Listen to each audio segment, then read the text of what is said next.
The crown of Bohemia, 1,000 years of Czech history. The Czech lands stand at the crossroads of Europe, a small nation with an outsized impact on world history. From medieval glory under Charles IV to the dark days of Nazi occupation, from communist repression to the Velvet Revolution. Triumph, the story of the crown of Bohemia is one of resilience, cultural brilliance, and the enduring power of a people determined to preserve their identity against the tides of empire. The dawn of a Slavic nation by the 6th century, Slavic tribes began settling the fertile lands of Bohemia and Moravia, displacing earlier Celtic and Germanic populations. These early Slavs lived under the shadow of the nomadic Avars until Saymo's tribal confederation, 623 to 658, united local tribes and successfully defended against both Avar and Frankish invasions. Though Saymo's state dissolved after his death, it planted the seeds for something greater. The Great Moravian Empire, 833 to 907, emerged when Prince Mobirai unified Moravia with the Principality of Nitra around 833, creating the first major West Slavic state. Under Prince Rastislav 846 to 870, seeking to resist Frankish hegemony, Moravia made a fateful choice. In 863, he invited Byzantine missionaries Saints Cyril and Methodius to his realm. These brothers brought transformative innovations: the Glagolitic alphabet, the first Slavic writing system, and Old Church Slavonic, making Slavic the fourth liturgical language alongside Latin, Greek, and Hebrew. This created the first Slavic literary culture and laid foundations for Slavic Christianity throughout Eastern Europe. Great Moravia reached its apex under Svatopluk, I 870 to 894, who expanded the empire to include Bohemia, Lesser Poland, Silesia, and parts of Pannonia. Yet after his death in 894, the empire quickly fragmented. Hungarian invasions around 900 delivered the final blow, and Great Moravia ceased to exist between 902 to 907, destroyed by Magyar attacks. The P5 Imislid dawn and Prague foundation from the ruins of Great Moravia emerged the P5 Imislid dynasty, which would rule Bohemia for over 4 centuries. Bohevalshai, 870 to 889, the first historically documented P5 Imislid duke, was baptized by Saint Methodius in 874. Around 880, he made the momentous decision to move his seat to Prague Castle, founding what would become one of Europe's great cities. His grandson, Wenceslaus I Vesclav, strengthened Bohemia's Christian identity, building a stone church dedicated to St. Vitus at Prague Castle. In 935, Wenceslaus was murdered by his brother Boleslaus I in a political conspiracy. His martyrdom transformed him into patron saint of Bohemia, a symbol of Christian piety central to Czech national identity for centuries to come. Under Boleslaus I the Cruel, 935 to 972, Bohemia expanded eastward into Moravia. In 973, the Bishopric of Prague was founded, marking ecclesiastical independence under the Archbishop of Mainz. Boleslaus II, 972 to 999, consolidated P5 Imislid power by destroying the rival Slavan K clan in 995, establishing dynastic supremacy. From duchy to kingdom, Bohemia ascendant Bohemia's relationship with the Holy Roman Empire proved complex and enduring. After Otto I defeated the Magyars at the Battle of Lechfeld in 955, Boleslaus I was recognized as an imperial vassal. This subordinate status would shape Czech politics for centuries, yet also granted Bohemia unique privileges within the empire. In 1085, Duke Vratislaus II became the first king of Bohemia, though initially as a non-hereditary personal reward from Emperor Henry IV. Not until 1198 did Duke Ottokar I obtain hereditary kingship. The Golden Bull of Sicily 1212 from Emperor Frederick II confirmed hereditary kingship and made the Bohemian king a prince, elector, granting him the right to elect Holy Roman emperors while reducing obligations to the empire to a minimum. Ottokar II, Iron and Golden King, 1253 to 1278, built an empire stretching from Silesia to the Adriatic Sea, acquiring Austria, Styria, Carinthia, Carniola, and Istria. He founded over 50 towns and aspired to the imperial crown itself. Yet his ambitions led to his downfall. After losing territories to Rudolf of Habsburg in 1276, Ottokar died at the Battle of Marchfeld in 1278, betrayed by southern Bohemian nobles. His son, Wenceslaus II, 1278–1305, restored Bohemian fortunes through diplomacy rather than war, becoming King of Poland in 1300. This era marked an economic golden age, fueled by silver mining at Kottenhora, which produced 3,000 to 5,000 kilograms of silver annually. In 1300, Wenceslaus introduced the Prague groschen, a silver coin that became an important European currency for centuries. Mining made Bohemia one of Europe's wealthiest kingdoms. The P-Emislid dynasty ended abruptly when Wenceslaus III was assassinated in 1306, at age 16. The murderer was never identified, and the male line died with him, plunging Bohemia into a succession crisis resolved only in 1310, when John of Luxembourg married the P-Side's Elizabeth. The Golden Age of Charles IV, the Luxembourg dynasty, 1310 to 1419, represented the zenith of medieval Bohemian civilization. John of Luxembourg, 1310 to 1346, travelled extensively throughout Europe, acquiring Upper Lusatia and Silesia for Bohemia. Known as John the Blind after losing his eyesight in 1336, he died heroically at the Battle of Crécy in 1346, fighting for France despite his blindness. His son would transform Bohemia into the heart of Europe. Charles IV, 1346 to 1378, King of Bohemia and Holy Roman Emperor, made Prague the imperial capital and one of Europe's most important political, cultural, and intellectual centres. Fluent in 5 languages, Czech, German, French, Latin, and Italian, Charles received an exceptional Renaissance education in Paris. Charles's achievements remain breathtaking in scope. In 1348, he established Charles University, the first university in Central Europe and north of the Alps, modelled on the Sorbonne. That same year, he founded new town of Prague Novo Mesto, a massive urban expansion covering 7.5 square kilometers, 3 times the size of Old Town, with unusually broad streets and large squares. Charles Square, at 550 m, 150 m, was the largest square in Europe at the time. The Golden Bull of 1356 fundamentally shaped the Holy Roman Empire for over 400 years, explicitly naming 7 prince-electors, including the King of Bohemia, and eliminating papal involvement in imperial elections. It was included in UNESCO's Memory of the World Register in 2013. Charles's architectural legacy defines Prague to this day. Construction began on Charles Bridge in 1357, with Charles himself laying the foundation stone on the 9th of July at exactly 5:31 a.m. The date and time forming the palindrome 1 to 3 -5 -7 -7 -5 -3 -1. The bridge, completed in 1402 after 45 years of construction, remained the only crossing of the Via Tava until 1841. St. Vitus Cathedral, begun in 1344 under architects Matthias of Arras and Peter Parler, became the spiritual symbol of the Czech nation and houses the Bohemian crown jewels. Karl Techen Castle, 1348 to 1365, built to safeguard imperial regalia and relics, featured the Chapel of the Holy Cross with walls inlaid with over 2,000 semi-precious stones. By 1378, Prague's population exceeded 40,000, possibly 80,000, making it the 4th most populated city north of the Alps. The city had become a truly European capital, where scholars from across the continent gathered at Charles University, where Petrarch and other humanists corresponded with the emperor, and where Master Theodoric created 129 panel paintings for Karl Techen Castle.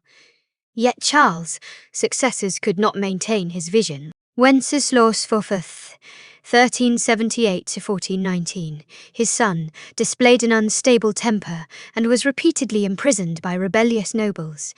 In 1400, 4 prince-electors deposed him as German king. His reign saw growing tensions between Czech and German populations, culminating in the University Decree of Kutná-Hora, 1409, which changed voting structure at Charles University to favour Czechs, causing 20,000 German street students and masters to leave Prague. The Reformation before the Reformation religious reform had deep roots in Bohemia.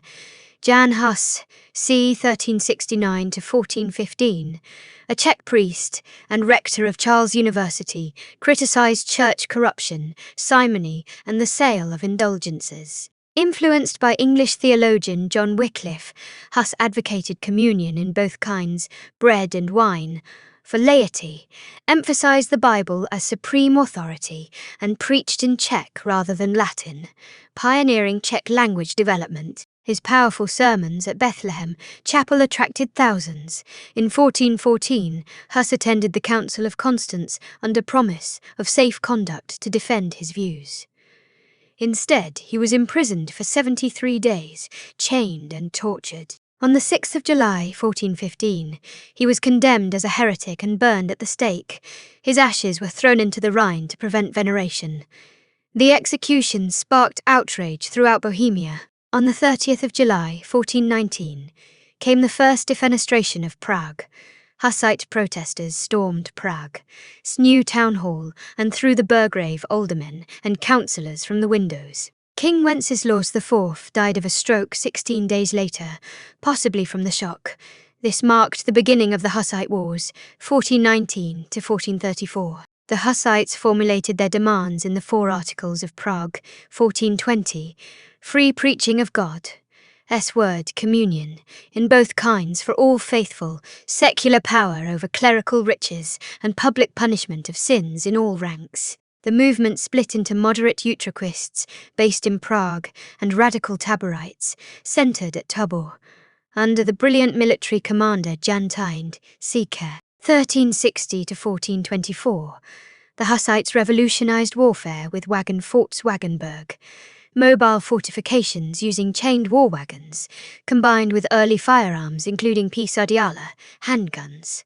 Hufneis howitzers, from Czech huf, meaning crowd, and disilo, cannons. Ikar combined arms tactics, using firearms shooting from behind wagon protection followed by cold weapon counterattacks, repeatedly defeated 5 successive crusades called by the papacy. The wars devastated Bohemia. Major battles at Vítikov Hill, 1420, Kutná-Hora, 1421, and Domáľas, 1431, saw Hussite victories. At Domáľas, legend says invading crusaders fled merely hearing the Hussite battle hymn, Tota Jorsha Bojavon, see, ye who are warriors of God. But internal divisions led to civil war between moderates and radicals. At the Battle of Lipany, May 30, 1434, moderate Utraquists allied with Catholics against radical Taborites, annihilating the revolutionary wing. The Compacts of Basel, 1436, granted communion in both kinds to Bohemians and guaranteed free preaching, allowing Sigismund to finally be recognized as Bohemian king. The demographic impact was catastrophic. Bohemia's population fell from 2.8, 3.37 million, c. 1400, to 1.5, 1.85 million by 1526. The Hussite king in Europe's first peace plan, George of Pudebrady, 1458 to 1471, born during the Hussite Wars, became the first and only Hussite king when unanimously elected in 1458. He attempted moderate rule balancing religious factions, but Pope Paul II excommunicated him in 1466 and pronounced him deposed, releasing subjects from allegiance. George's most visionary accomplishment was his proposal for European unity. c. 1462 to 1464, a common Christian institution among all European powers to settle disputes peacefully through a common parliament. This first historical vision of a European Union included proposed founding members from Hungary to France. Though never implemented, it represented centuries ahead of its time thinking. After George's death in 1471, The Jagiellonian dynasty, 1471 to 1526, ruled Bohemia, but these decades saw weak monarchy and growing noble power. Louis II Jagiello led Hungarian forces against Ottoman Suleiman the Magnificent at the Battle of Morsis on the 29th of August, 1526, where he drowned fleeing the catastrophic defeat. His death ended Jagiellonian rule and brought the Habsburgs to the Bohemian throne. 3 centuries under the double eagle Ferdinand I of Habsburg was elected King of Bohemia in October 1526, based on the 1515 marriage treaty. Though initially the Diet maintained the elective principle, Ferdinand gradually established hereditary Habsburg succession, significantly weakening the estate's power. He brought Jesuits to Bohemia and began counter-Reformation efforts, though religious tensions simmered. By the early 1600s, Bohemia was religiously diverse. Catholics comprised only 10% of the population, with Utraquists, Lutherans, Calvinists, and Unity of Brethren forming the majority. Emperor Rudolf II moved the imperial court to Prague in 1583, making it again a major European cultural and scientific centre, home to astronomers Johannes Kepler and Tycho Brahe. To secure estates support in 1609, Rudolf granted the Letter of Majesty, guaranteeing freedom of conscience and liberty of worship, the first formal acknowledgement of Protestant rights in the Catholic Holy Roman Empire. But Rudolf's successor, Ferdinand of Styria, future Ferdinand II, was a hardline Catholic opposed to Protestant freedoms. When he closed Protestant chapels at Brumov and Hrob in 1617, Protestant estates assembled despite his prohibition. Tensions exploded on May 23, 1618, in the Second Defenestration of Prague. Protestant nobles, through Catholic regents Martinus and Slavata, along with Secretary Fabricius, from a third-floor window of Prague Castle. All 3 survived the 70-foot fall. Catholics claimed divine intervention. Protestants suggested a dung heap. This sparked the 30 Years' War, 1618 to 1648, one of history's most destructive conflicts. Protestant estates deposed Ferdinand and elected Frederick V, Elector Palatine, as king. But on the 8th of November, 1620, at the Battle of White Mountain outside Prague, Imperial Catholic forces decisively defeated Protestant Bohemian forces in just 2 hours. The consequences were catastrophic. On the 21st of June, 1621, 27 rebel leaders were publicly executed in Prague's Old Town Square, their heads displayed on the bridge tower for years. 5/6 of Czech nobility went into exile. Their properties were confiscated. Ferdinand II tore up the Letter of Majesty, personally destroying the original document. The 1627 revised Ordinance of the Land established Habsburg absolutism. The Bohemian crown became hereditary in the Habsburg family. The Diet lost legislative power, and German was made equal to Czech as official language. The Dark Age and forced re-Catholicization systematic counter-Reformation followed in 1622. Charles University merged with the Jesuit Academy. In 1624, all non-Catholic priests were expelled. Protestant Hussitism, dominant since the 15th century, was eradicated. Jesuit Anton and Kony burned approximately 30,000 Czech language books. The Czech language was eliminated from state administration, literature, schools, and universities, reduced to communication between peasants. This violent re-Catholicization has been suggested as one reason for today's widespread Czech atheism. The 30 Years' War devastated Bohemia. Population declined by 1/3. Cities, villages, and fortresses lay in ruins. The once prosperous kingdom became a shadow of its former glory, its people subjugated, its language suppressed, its Protestant faith destroyed.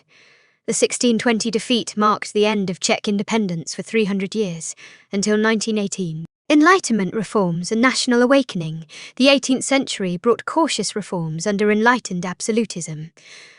Maria Theresa, 1740 to 1780, stripped the provincial estates of political power, made German the official administrative language, and created a professional civil service. After the Great Famine of 1770 to 1771 killed 1/10 of the population, she restricted aristocratic exploitation of peasants. Her General School Regulation, 1774, established elementary schools, secondary schools, and compulsory education. Her son Joseph II, 1780 to 1790, issued the Edict of Toleration, 1781, for Protestants and abolished serfdom in many areas, creating a personally free peasantry. He issued 6,000 edicts and 11,000 new laws abolishing torture and establishing equality before law. Though intended to strengthen Habsburg control, these Enlightenment reforms inadvertently laid groundwork for the Czech national revival by improving education and weakening feudal structures. The Czech national revival and Narodní obrozen was the 19th century's most significant movement, transforming Czech identity. Joseph Dobrovský, 1753 to 1829, published a Czech grammar book in 1809, regenerating the language. Joseph Jungmann, 1773 to 1847, created a monumental 5-volume Czech German dictionary, 1834 to 1839, making original Czech research possible. František Palach, 1798 to 1876, the father of the Czech nation, published his masterwork History of the Czech Nation, chronicling Czech history as constant contact and conflict between Slavs and Rome Germans. He cemented the Hussite period as the central episode of Czech history, creating the historical narrative that defined modern Czech national consciousness. By the 1840s, Czech became the language of elites and literature. The National Museum opened in 1818, the National Theatre in 1883, both symbols of cultural renaissance. Czech literature flourished. Karel Jarom, Urban recorded folklore. Boina and I Kavkaz, novel The Grandmother, celebrated rural Czech culture, and the countryside was romanticized as preserving authentic Czech identity. The year of revolutions and industrial transformation, the revolutions of 1848 saw Czechs demand autonomy. The March programme called for a single elected assembly for Bohemia as historic lands, Czech and German as equal languages, and abolition of peasants' feudal obligations.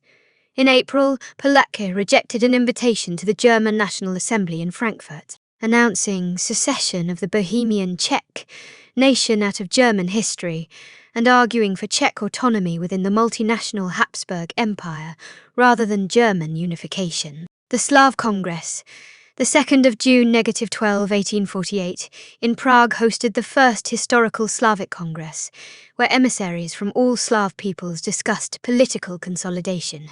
But the Prague Uprising, the 12th of June, -17, 1848, was brutally suppressed, marking the first major defeat of revolutionary forces in the Austrian Empire, and demonstrating that military solutions were possible. The Austro-Hungarian Compromise, 1867, created the dual monarchy, but was a bitter blow for Czechs hoping for equal status. The People's Camps Movement, Tibori Lidu, 1868 to 1871, saw mass protests, tens of thousands ascending Sipi Mountain on May 10, 1868, to voice anger over lack of equal status with Hungary. The Fundamental Articles, 1871, which would have given Bohemia status equal to Hungary, were never implemented after violent protests from German and Hungarian liberals.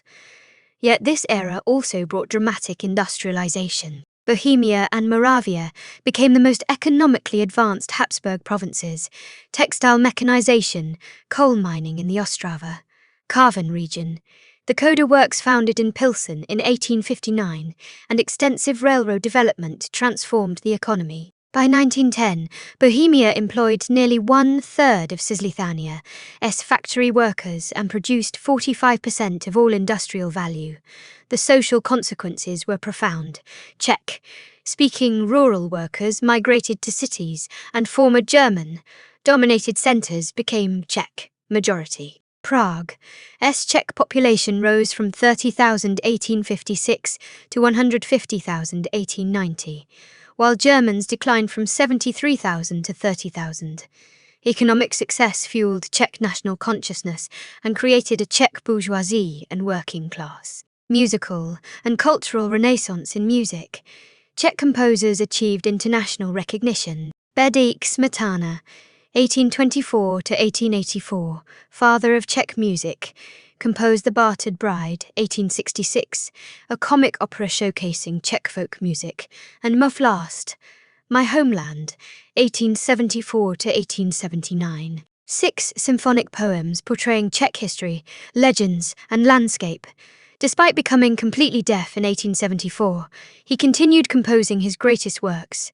Antonín Dvořák, 1841 to 1904, brought Czech music to the world stage. His Slavonic dances earned international fame, while his Symphony No. 9, From the New World, 1893, written during his American period as director of the National Conservatory in New York, became one of the most popular symphonies of all time, fusing American folk music with Czech roots. Alphonse Mucha, 1860 to 1939, became an icon of Art Nouveau. His breakthrough came in 1894 with a poster for Sarah Bernhardt, Ist Gismonda. Les style Mucha became synonymous with Art Nouveau, its harmonious compositions, sinuous forms, and elegant designs. But Mucha's ultimate goal was revival of Czech national identity. After returning to Prague in 1910, he created the Slav epic 1912 to 1926, 20 monumental paintings depicting Slavic history and mythology, which he presented to the Czech nation in 1928 on Czechoslovakia's 10th independence anniversary. Independence. The First Czechoslovak Republic. World War I's carnage created opportunity for Czech independence. Tom Garrigue Masaryk, 1850 to 1937, a philosophy professor born into poverty, went into exile in 1914 and organized the independence movement abroad. With Edvard Benny and Milan Rastislav Tevtinik, he formed the Czechoslovak National Council and established the Czechoslovak Legion, 140,000 men who fought alongside Allied forces. Masaryk convinced President Woodrow Wilson to support Czechoslovak independence, which became one of Wilson's 14 points. On the 28th of October, 1918, the First Czechoslovak Republic was proclaimed in Prague. The new state united the Czech lands with Slovakia and Carpathian Ruthenia. Masaryk, elected president on the 14th of November, while still in New York, served until 1935. His universal respect and prestige gave Czechoslovakia crucial stability despite a fragmented party system. The First Republic emerged as one of the world's 10 most industrialized states. Czechoslovakia inherited 70 to 80% of all Austro-Hungarian industry, including the Ford decoder works, chemical industry, and porcelain and glass industries. By 1938, it held 10th place in the world for industrial production and was the world's 7th largest manufacturer of arms. The only Eastern European nation besides the USSR to manufacture its own weapons. The Republic maintained parliamentary democracy with universal suffrage. After 1933, Czechoslovakia remained the only functioning democracy in Central Europe. The Constitution of 1920 established a bicameral legislature, and the Pětka, a coalition of 5 Czechoslovak parties, provided governmental stability under the slogan, "We have agreed that we will agree." Culturally, the period was a golden age. Karel Suskek published R in 1920, introducing the word robot to English. Barrandov Studios, launched in 1933, became a major film production center nicknamed European Hollywood. The Liberated Theatre, Osvobozen Divadlo, founded by Jan Werich and Jivoskovec, produced avant-garde musical satires. Education flourished with Masaryk University in Brno, 1919, and strong philosophical traditions. Yet, the Republic faced structural challenges. It was ethnically diverse. Czechs comprised about 50%, Slovaks 15%, with 3–3.5 million Germans, 22.95%. more than Slovaks. Germans primarily lived in the Sudetenland, border regions, and controlled most heavy industry. Economic crisis in the 1930s hit German industrial areas hardest. The rise of Nazi Germany emboldened Sudeten German nationalism. Foreign policy relied on the Little Entente, 1920 to 1921. A mutual defence alliance with Yugoslavia and Romania created by Foreign Minister Beni to counter Hungarian revisionism and prevent Habsburg restoration. But by the 1930s, Romania and Yugoslavia increasingly adopted independent policies, and in April 1937 they denied Czechoslovakia's request for a pledge of full military aid against aggression. Munich, the betrayal Konrad Henlein, Sudeten German Party, SDP, financed by Nazi Germany, won over 2/3 of Sudeten German votes in the 1935 elections, becoming the second largest party in Czechoslovakia. In April 1938, Henlein announced the Carlsbad Programme, 8 demands for Sudeten autonomy. Hitler met Henlein in March and ordered him to make unacceptable demands. As the crisis escalated in September 1938, British Prime Minister Neville Chamberlain pursued appeasement. The Munich Conference on the 2nd of September 9 to 30, 1938, included Germany, Britain, France, and Italy, but notably excluded Czechoslovakia and the Soviet Union. The Czech name for the agreement says it all: Mnichovská zrada, Munich betrayal. The slogan became ONS bez ens, about us, without us. The agreement required Czechoslovakia to cede the Sudetenland by the 10th of October. President Beni resigned on the 5th of October and went into exile. Czechoslovakia lost 1/3 of its territory, its main defensive fortifications, 70% of heavy industry, and strategic border regions. Hungary seized southern Slovakia, First Vienna Award, and Poland took Trans-Olza. Winston Churchill declared it total and unmitigated defeat and disaster of the first magnitude, predicting Czechoslovakia would be engulfed in the Nazi regime. On the 15th of March 1939, just 6 months after Munich, German troops occupied Bohemia and Moravia, establishing the Protectorate of Bohemia and Moravia. The first Czechoslovak republic ceased to exist. Slovakia became a nominally independent puppet state.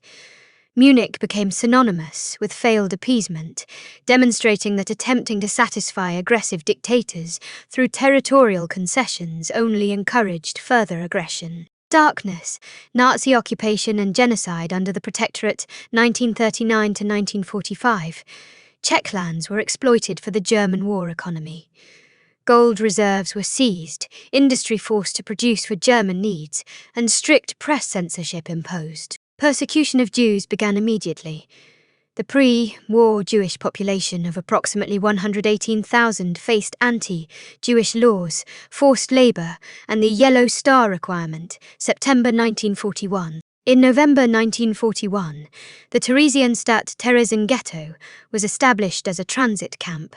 Mass deportations to Tydin Ghetto, and later to Auschwitz and other death camps followed. Approximately 80,000 Jews from Bohemia and Moravia were murdered, 80% of the pre-war population. The Romani population was almost entirely exterminated, and the Bohemian Romani language became extinct. On May 27, 1942, Czech and Slovak soldiers trained by British Special Operations Executive Joseph Garbke and Jan Kuby assassinated Reinhard Heydrich, acting protector of Bohemia and Moravia. This Operation Anthropoid was the only successful government-sponsored assassination of a senior Nazi leader during WW. Nazi reprisals were brutal beyond measure. On the 10th of June 1942, the village of Lidis was completely destroyed. 1973 men and boys over 15 were executed by firing squad. 95 women deported to Ravensbrück, about 50 died, and 82 children were murdered in Chemno gas vans. The village was razed to the ground, the cemetery destroyed, even corpses exhumed. International outrage made Lidis a symbol of Nazi brutality. Stoke, on Trent miners in Britain led a Lidis Shall Live campaign, raising £32,000 for rebuilding. The Prague Uprising, May 5 to 9, 1945, was a spontaneous civilian uprising with barricades constructed throughout the city. On May 9, 1945, the Red Army liberated Prague. Liberation came too late for Czech Jews. Over 3/4 of Czechoslovak war deaths were Jews murdered in the Holocaust. Communist takeover and Stalinist terror. After liberation, approximately 3 million ethnic Germans were expelled from Czechoslovakia, 1945 to 1947, under the Benay decrees. Violence during wild expulsions, August 1945, killed an estimated 15,000 to 30,000 people. Formal, organized expulsions after the Potsdam Conference saw 1.3 million deported to the American zone and 800,000 to the Soviet zone. The decrees remain valid in the Czech Republic today. The brief democratic period, 1945 to 1948, saw the Communist Party, KSD, win 38% in the May 1946 elections. Klement Gottwald became Prime Minister, and Communists controlled key ministries, including Interior, Police, Finance, and Information. Czechoslovakia was pressured by Stalin to reject the US Marshall Plan in 1947. The Communist coup d'état came in February 1948, when Communist Interior Minister Václav Nosek replaced non-Communist police commanders with Communist loyalists. 12 non-Communist ministers resigned on the 2nd of February 0-21, expecting President Benea to form a new government. Instead, Communists mobilized armed militias and action committees, called a general strike, and staged massive demonstrations. Soviet Deputy Foreign Minister Valerian Zoran backed the Communists in Prague. On the 25th of February, 1948, President Benea capitulated, accepting the resignations and appointing a communist-dominated government. Fear of civil war and Soviet military intervention, the Red Army was positioned on the borders, overwhelmed resistance. On the 10th of March 1948, Foreign Minister Jan Masaryk, son of Tom Masaryk, was found dead. He fell or was pushed from a window. The mysterious death symbolized the murder of Czechoslovak democracy. This marked the beginning of 40-plus years of communist rule. Purges, show trials, and Stalinist oppression. The Stalinist era, 1948 to 1956, brought systematic purges. The Catholic Church was severely persecuted, monasteries dissolved, clergy interned. Press censorship was strictly enforced. KSD membership was reduced from 2.5 million, March 1948, to 1.4 million. By 1960, through careful scrutiny, heavy nationalization followed. All commercial and industrial enterprises with 50-plus employees were nationalized. The private sector nearly eliminated, and private land ownership limited to 50 hectares. 5-year plans emphasized rapid development of heavy industry and armaments. Agricultural collectivization forced peasants into unified agricultural cooperatives, JZDs, through high compulsory quotas. The S-Linescan trial, the 2nd of November 0-27, 1952, marked the peak of terror. Rudolf Slinskad, General Secretary of the Communist Party, and 13 other high-ranking officials, 11 of Jewish origin, were tried for high treason, espionage, and Trotskyite, Titoist, Zionist activities. All confessed under torture. On the 3rd of December 1952, 11 defendants, including Esa Tuenske, were executed by hanging. Their bodies were cremated and ashes scattered on an icy road outside Prague. The trial had strong anti-Semitic undertones despite communist ideology. Victims were posthumously rehabilitated in 1963 and fully exonerated in 1968. Economic stagnation plagued the early 1960s. Central planning inefficiencies, hoarding of materials, excessive inventories, focus on plan fulfillment rather than profit, meant industrial production was falling and collectivized agriculture produced less than pre-WW levels. Czechoslovakia had the lowest industrial growth rate in Eastern Europe. Prague Spring, socialism with a human face reform pressures built throughout the 1960s. In September 1964, reformers forced communist leader Novotin to accept new economic principles. Economist Otto Hayek proposed replacing command economy with mixed economy.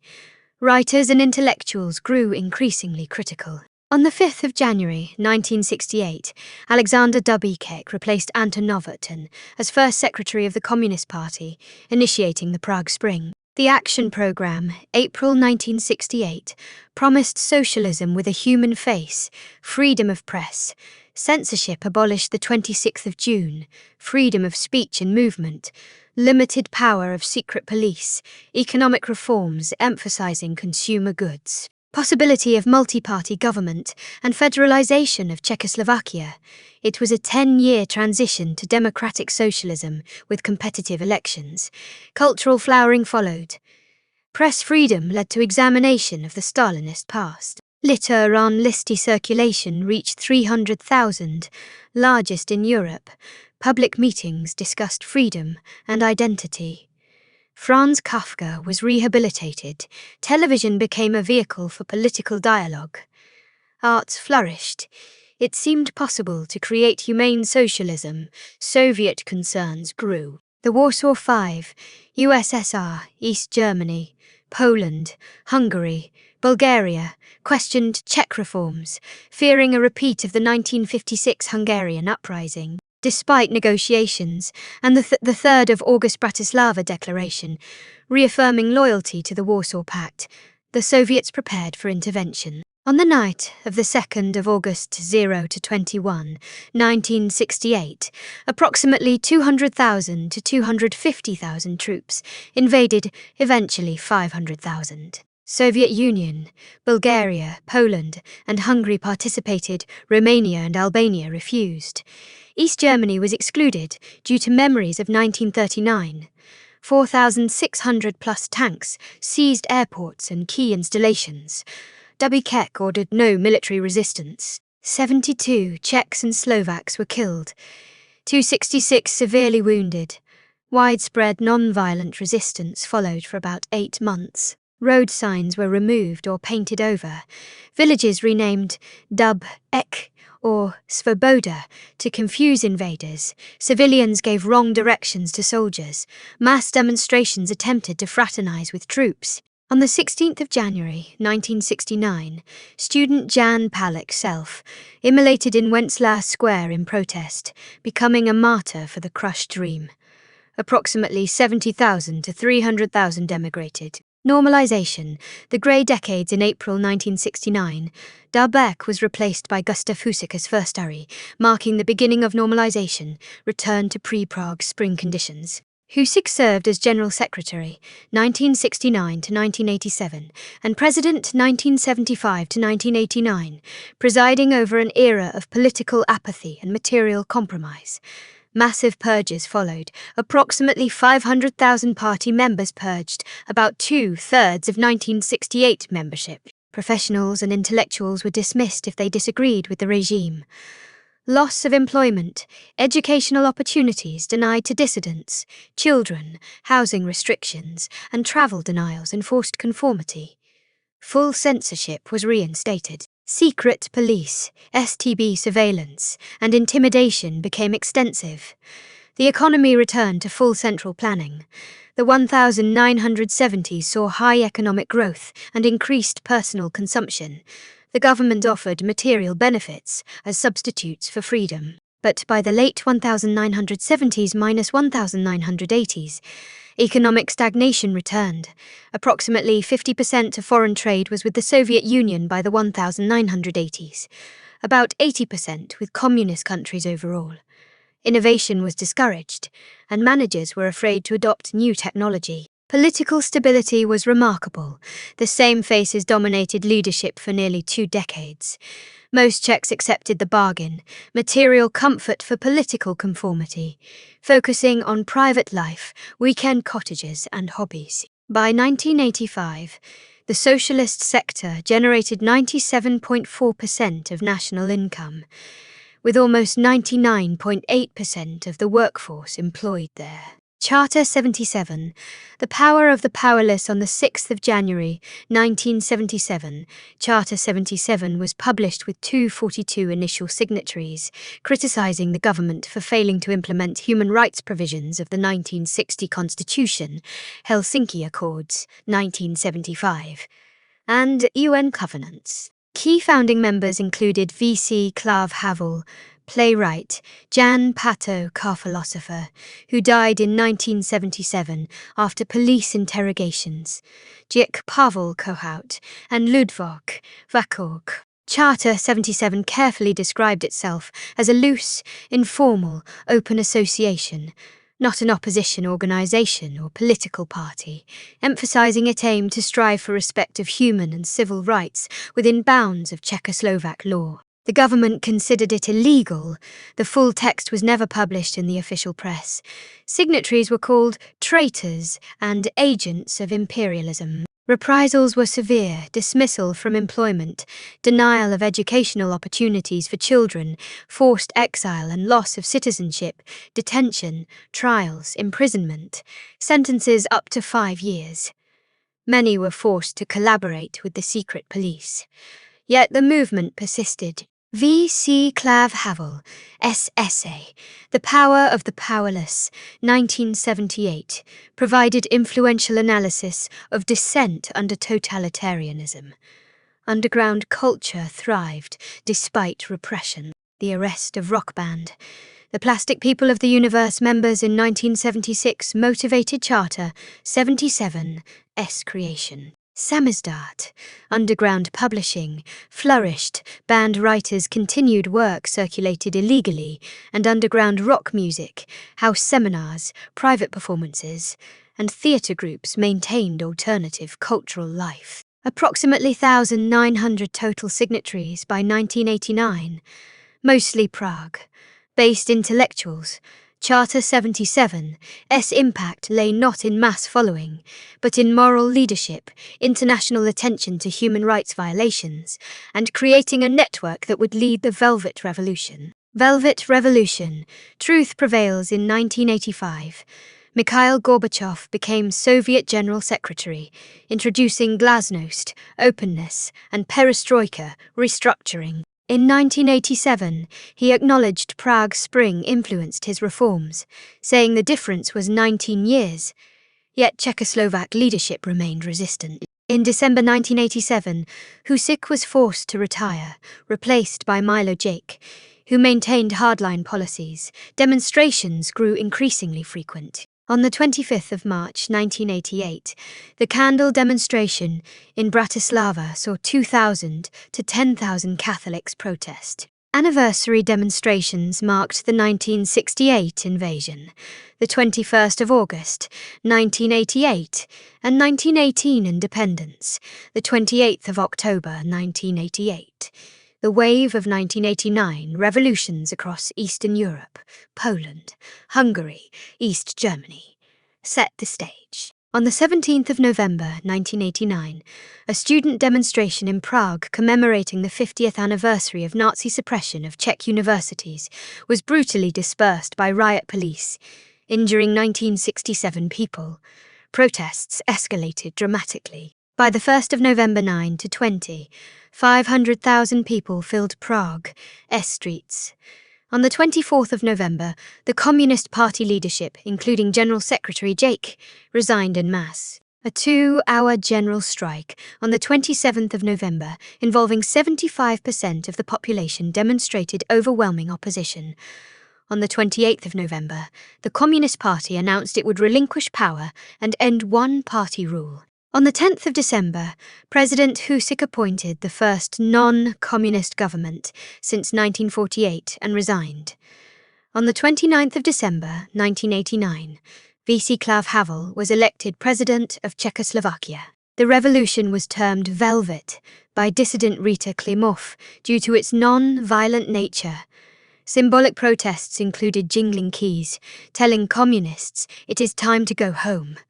Major mobilization came through theatres, student organizations, and civic forum. Václav Havel, the dissident playwright and Charter 77 author imprisoned repeatedly in the 1970s minus 1980s, became the face and leader of the opposition. Alexander Dobiec, the Prague Spring reformer, was elected Speaker of Parliament on the 28th of December.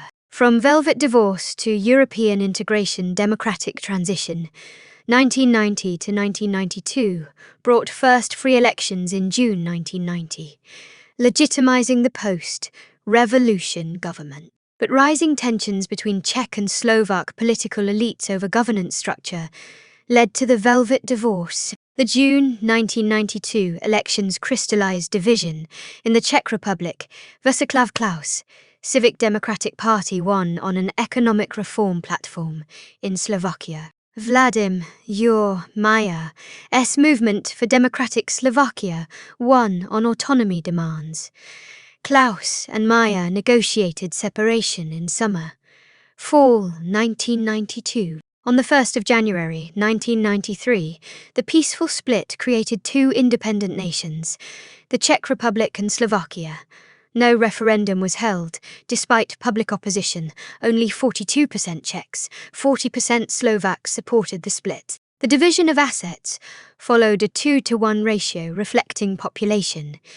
Both nations were simultaneously recognized internationally. It was termed Velvet Divorce, echoing the Velvet Revolution's peaceful character, a sharp contrast to the violent Yugoslav breakup occurring simultaneously. Economic transformation and shock therapy as finance minister, 1989 to 92, and prime minister, 1992 to 1997, Václav Klaus implemented radical shock therapy. In January 1991, 95% of prices were freed, causing an initial 25.8% spike, then rapid stabilization. Foreign trade was simultaneously liberalized, the Czechoslovak crown devalued to black market levels, and currency maintained stable for 7 years. The revolutionary voucher privatization, 1991 to 1995, allowed all citizens to purchase vouchers for a nominal fee, a week salary, converting 80% of the population into shareholders, the highest rate in the world. This rapidly privatized approximately 5,000 state-owned enterprises, avoiding the need for extensive domestic capital accumulation or foreign ownership. Initial success, 1993 to 1996, brought strong GDP growth, averaging 4 to 6%, inflation under 10% annually, unemployment only 3.5%, and balanced budgets. The Czech miracle drew international praise as a model transition economy. But problems emerged in 1997. A currency crisis in May forced a floating exchange rate. Klaus's government fell amid scandals, and structural weaknesses became apparent. Vouchers had been bought up by investment funds, controlled by state banks, corporate governance was inadequate, and tunnel privatization, fraud scandals revealed delayed true restructuring. Return to the West on the 26th of February, 1999.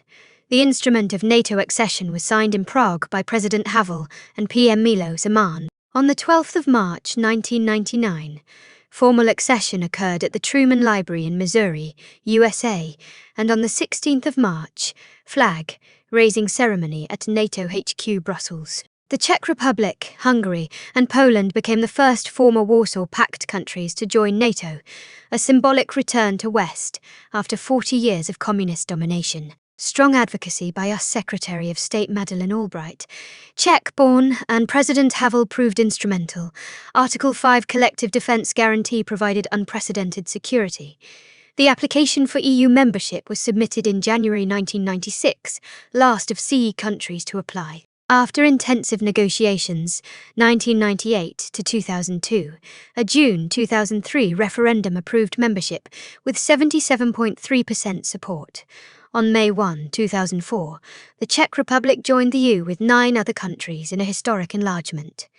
EU impacts have been profound. GDP increased from 81% of EU average, 2004 to 91%, 2024. The country received nearly CZK 2 trillion euros, more than double contributions, for infrastructure, roads, railways, hospitals, broadband, and regional development. An export-oriented economy became heavily dependent on EU markets, especially Germany. Over 411,000 Czechs participated in the Erasmus program. Minimum wage rose from CZK 6,700 t-month 2004 to CZK 20,800 t-month 2025. About 500,000 EU citizens now work in Czech Republic. Schengen Area membership 2007 enabled borderless travel, yet the country did not adopt the euro, maintaining the Czech koruna with a floating exchange rate. Through crisis to modernity, the 2008 financial crisis impacted Czechia relatively mildly. Czech banks, having learned from the 1997 to 1999 crisis, adopted conservative lending practices. Unlike Hungary and the Baltics, virtually no foreign currency loans existed, 99% plus in Czech koruna. No bank bailouts were required, only one of 3 OECD countries not injecting capital. GDP contracted 4.3–4.5% in 2009, relatively modest compared to the region, and unemployment rose from 5% to 7–8%. Export sectors rebounded with German recovery. By 2015, GDP growth returned to 4.4%, highest in Europe. The 2010s–2020s brought new challenges and polarizing leaders. President Milo Zeman, 2013 to 2023, the first directly elected president, deepened societal divisions with his pro-Russian stance, until Russia's 2022 Ukraine invasion, pro-China policy, anti-immigration rhetoric, and populist style. He left office in March 2023, widely regarded as the worst president since 1989. Prime Minister Andrej J. Babi, 2017 to 2021, a billionaire businessman and self-described Czech Trump, founded the ANO movement in 2011. His tenure saw EU subsidy fraud charges, conflict of interest controversies. His Agrofert holding continued receiving EU subsidies, exposure in the Pandora Papers, 2021, and criticism for poor COVID-19 handling. Yet he remained politically formidable. The COVID-19 pandemic, 2020 to 2022, hit Czechia hard, after initial success with aggressive lockdown in March. May 2020, a second wave overwhelmed hospitals. By August 2021, Czechia had the 4th highest COVID-19 death rate in the world per capita, with approximately 35,000 to 42,000 total deaths. In March 2021, it briefly had the highest case rate globally. The 2020 GDP decline created the largest budget deficit in Czech history, CZK 367.4 billion. Recovery was gradual, restrictions lifted April 2022, but inflation spiked in 2021 to 2022. The Czech Republic today in January 2023, Petr Pavel, a retired army general and former chairman of NATO Military Committee, 2015 to 2018, was elected president, defeating Babaj 58.3% to 41.7% with record 70.25% turnout. Pavel represents a return to the pro-Western consensus after the Zeman decade. He inaugurated the 9th of March 2023, and has been the first foreign head of state to visit eastern Ukraine war zones, advocating strongly for military aid. He strengthened Taiwan ties, holding a call with President Tsai Ing-wen, first European head of state to do so, and reinforced Czech commitment to NATO and EU integration. Yet in October 2025 parliamentary elections, Babi's ANO party won decisively with 34.5–35%, 78+ seats, positioning to form a government likely with the far-right SPD, Freedom and Direct Democracy, 7.8%, and right-wing motorists, 6.8%. Major concerns include potential shift away from strong Ukraine support. Barbie wants to review the Czech ammunition initiative for Ukraine. Anno is part of the Patriots for Europe bloc with Hungary, Orbán, though Barbie insists he is pro-European and pro-NATO. Current challenges 2024 to 2025 include economic concerns, inflation, housing affordability, energy prices, weak productivity growth, structural labour shortages, and an ageing population creating pension system pressures. Strengths include a strong manufacturing base, automotive, machinery, well-educated workforce, strategic location in Central Europe, low unemployment around 2.6–3%, and diversified export markets. The Czech population now exceeds 10.5 million, including over 1 million foreigners, primarily Ukrainian, Slovak, Vietnamese. Since 2022, large influxes of Ukrainian refugees arrived hundreds of thousands. Prague ranks among the top 20 global cities for quality of life, and GDP per capita approaches southern European levels, exceeding Spain. Yet high inequality persists, growing wealth gaps, regional disparities, debt problems, every third family in some regions seriously indebted, and housing crises, rents high in major cities. A nation forged in fire, the story of the Czech lands is one of extraordinary resilience. From the great Moravian Empire that gave Slavic peoples their first alphabet and liturgy, through the Golden Age when Charles IV made Prague an imperial capital rivaling Paris and Rome, to Jan Hus' Reformation that anticipated Luther by a century, Czechs have repeatedly stood at the forefront of European civilization. Yet this same position at Europe's crossroads brought catastrophe. The 1620 Battle of White Mountain ended Czech independence for 300 years, forcing the nation underground during the darkness. The Munich betrayal of 1938 destroyed Central Europe, its only democracy, and paved the way for the Holocaust that murdered 80% of Czech Jews. Communist totalitarianism imprisoned an entire people behind the Iron Curtain, culminating in the tanks of 1968, crushing the Prague Spring's dream of socialism with a human face. Through it all, Czech culture endured. Josef Dobrovský resurrected the Czech language from near extinction. František Polák gave Czechs their historical narrative.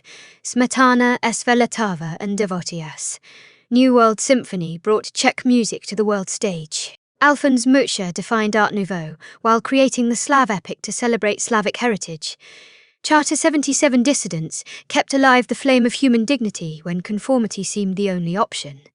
The Velvet Revolution of November 1989 vindicated this persistence. When Václav Havel, the dissident playwright imprisoned for his principles, was elected president on the 29th of December 1989, it proved that, as Havel wrote, truth and love must prevail over lies and hatred. The peaceful Velvet Divorce in 1993 showed that Czechs could part ways with Slovakia amicably, maintaining the civility that distinguished both revolutions. Today, the Czech Republic stands as a prosperous, stable democracy integrated into NATO and the European Union. Prague attracts millions of visitors annually to admire Charles Bridge, Prague Castle, and the stunning architecture that survived centuries of tumult. Czechia boasts one of the world's highest qualities of life, a highly educated population, and a vibrant cultural scene.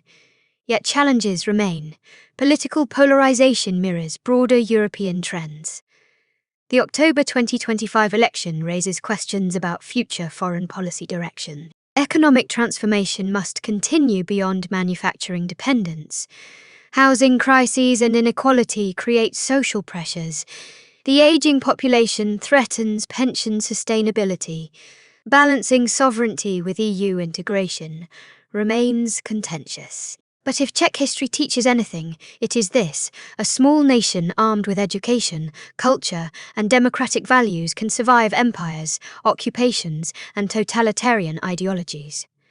The Czech people endured the Habsburgs, the Nazis, and the communists. They transformed themselves from peasants, forbidden to speak their own language, into citizens of a modern European democracy. Their story, from Cyril and Methodius' Glagolitic alphabet to Charles University to the Velvet Revolution, proves that culture, learning, and moral courage can overcome even the darkest circumstances.